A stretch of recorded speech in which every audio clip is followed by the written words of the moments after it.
एक बार की बात है, रोज की ही तरह बादशाह अकबर दरबार में बैठकर अपनी प्रजा की समस्याएं सुन रहे थे।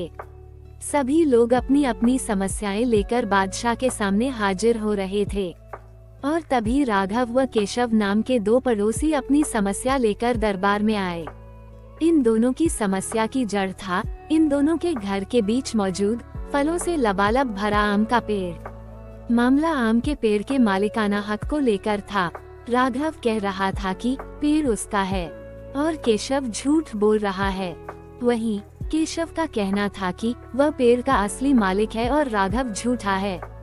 पेड़ एक और मालिक दो का मामला बहुत उलझा हुआ था और दोनों में से कोई भी हार मानने को तैयार नहीं था। दोनों पक्षों की बातें सुनकर और सोच विचार करने के बाद बादशाह अकबर ने यह मामला अपने नवरत्नों में से एक बीरबल को सौंप दिया। मामले को सुलझाने और सच्चाई का पता लगाने के लिए बीरबल ने एक नाटक रचा। उसी शाम बीरबल ने दो सिपाहियों से कहा कि वे राघव के घर जाएं और कहें कि उसके आम के पेड़ से आम चोरी हो रहे हैं। उन्होंने दो सिपाहियों को केशव के घर जाकर भी यही संदेश देने को कहा। साथ ही बीरबल ने कहा कि ये संदेश देने के बाद वो उनके घर के पीछे छिपकर देखें कि राघव और केशव क्या करते हैं। बीरबल ने ये भी कहा कि राघव और केशव को पता नहीं लगना चाहिए कि तुम उनके घर आम की चोरी की सूचना लेकर जा रहे हो। सिपाहियों ने बिल्कुल वैसा ही किया जैसा बीरबल ने कहा।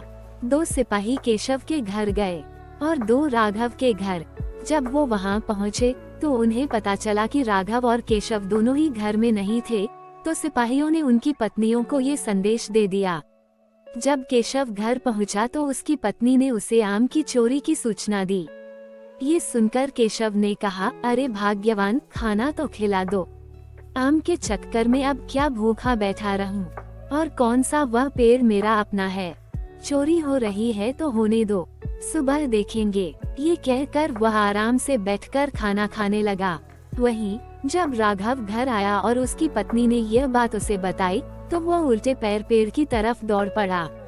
उसकी पत्नी ने पीछे से आवाज लगाई, अरे खाना तो खा लीजिए। जिस पर राघव ने कहा, खाना तो सुबह भी खा सकता हूँ, लेकिन अगर आज आम चोरी हो गए तो मेरे पूरे साल की मेहनत पर पानी फिर जाएगा।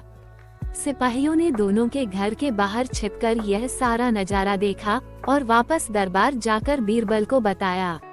अगले दिन दोनों फिर से दरबार में हाजिर हुए। उन दोनों के सामने बीरबल ने बादशाह अकबर से कहा, जहां पनाह, सारी समस्या की जड़ वह पेड़ है। क्यों न हम वो पेड़ ही कटवा दें? न रहेगा बांस, न बजेगी बांसुरी। बादशाह अकबर ने इस बारे में राघव और केशव से पूछा, इस बारे में आप दोनों का क्या ख्याल है?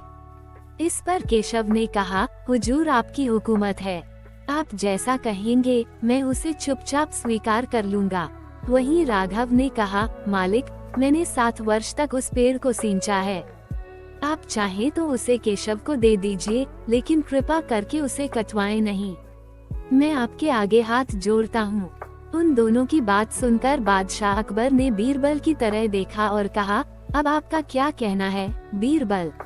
इसके बाद बीरबल ने बादशाह को बीती रात का किस्सा सुनाया और मुस्कुराते हुए कहा, हुजूर, पेड़ एक और मालिक दो, ऐसा कैसे हो सकता है?